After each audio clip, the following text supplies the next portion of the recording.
Season 1 of The Penguin was such an interesting journey throughout the 8 episodes.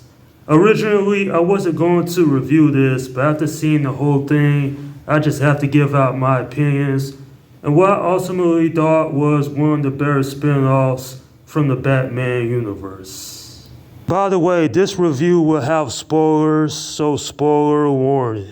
I was a little bit skeptical when I had heard about this show last year. I mean, without the character of Batman, can it be interesting enough to keep me invested? After watching the first episode, though, the answer to that question is a resounding yes. Taking place 1 week after the events of the Batman, Oscorp is making moves to rise in power in the criminal underworld of Gotham City. Man, what an unforgettable first season. Not only with the characters, but just how fascinating the story is. In fact, episode 1 is immensely interesting as Oz ends up killing Alberto Falcone, who is the son of Carmine. Not only does he realize he made a big mistake with that decision, but to add to his problem, when a group of teenage delinquents try to steal rims from his car, he ends up catching one of them named Victor, and he tells him, hey, you work for me now or else. So Victor really doesn't have a choice in the matter but to help Oz.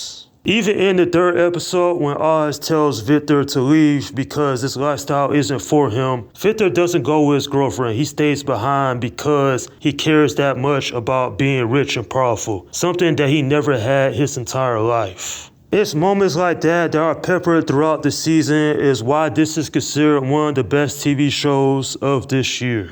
I have to give credit to Matt Reeves, who is one of the executive producers on this show, because every episode stood out. There was not a boring moment. I was just compelled all the way through to keep finding out not only about the backstory of some of these characters, but of course Oscorp rise to being, I guess you could say, the king of the empire. Colin Farrell does such an incredible job in this role. He is near unrecognizable in the fat suit and makeup. I even felt bad for Oz in the season finale because his mom ended up being in a vegetative state. He's crying, Victor's there, but then he goes around and kills Victor, and I'm like, yo, what the hell? Seriously, I was so mad at that scene because Victor was there for him since day one. You know, Victor, definitely he was a good guy. I think he was too pure.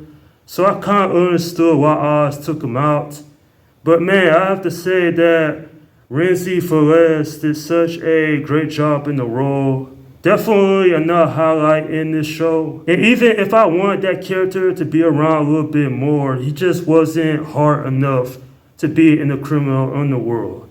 Speaking of which, Sophia, man, was she menacing. Kristen Milioti, she did such a great job as well. I definitely did not like this character just because she was just over the top. An example of this, in episode 4, she kills off pretty much all of the Falcone family except for the little girl. I was like, damn, that's cold. But that's in line with her character. I mean, she spent so many years in Arkham State, so of course she's messed up. And to make matters even worse for Oz in this show, it actually is Salvatore, played by Clancy Brown. I like his portrayal here. Definitely, he doesn't have a huge role like early on, but in the later episodes, he definitely has it out for Oz, considering Oz killed his family. Man, this is some great storytelling. It definitely holds up pretty well compared to the Batman. And speaking of which, I'm not that surprised they didn't reference Batman, like really not all till like at the end of the season. Because I wasn't expecting to see him in the background or anything. Batman's off doing his own thing. He's taking care of Gotham. I mean, this takes place a week after the events of that movie, so why would he even be involved with the criminal underworld? They're probably going to reference it anyway in the Batman Part 2, because I see him dealing with the ramifications of what happens in this season. But man, another character I have to point out is Frances Deidre O'Connell. Definitely, I like her portrayal here. I just felt so sad for this character knowing where she ended up at. Like, I know there are plans for a season 2, but will they show her any more flashback episodes? Maybe, but only time will tell how that will work out. But particularly, I like the cinematography and basically just seeing Gotham, especially the torn parts of it, the poor areas. It definitely has its own vibe. At the end of the day, I had a fun time watching this. And a lot of people said this is similar to The Sopranos. And I kind of can see it because I've only seen episode 1 of that show so far, but Oz in a lot of ways is like Tony Soprano, so it will be interesting where they go in the future with this show.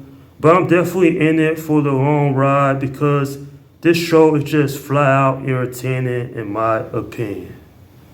I'm giving this first season an 8 out of 10. Yeah, this show is quite memorable, and I'm actually glad that they didn't kill off Sophia because there is more we could do with that character, especially considering she is the half-sister of Selena Kyle. When they had revealed that in the season finale, I was like, man, this just got a hell of a lot more interesting. Nonetheless, though, a season that was full of surprises, but more importantly, it was just thoroughly enjoyable all the way throughout it.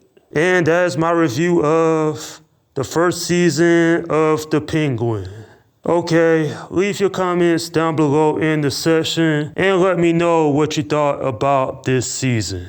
Alright, this is Slim Guy 172 saying, peace out.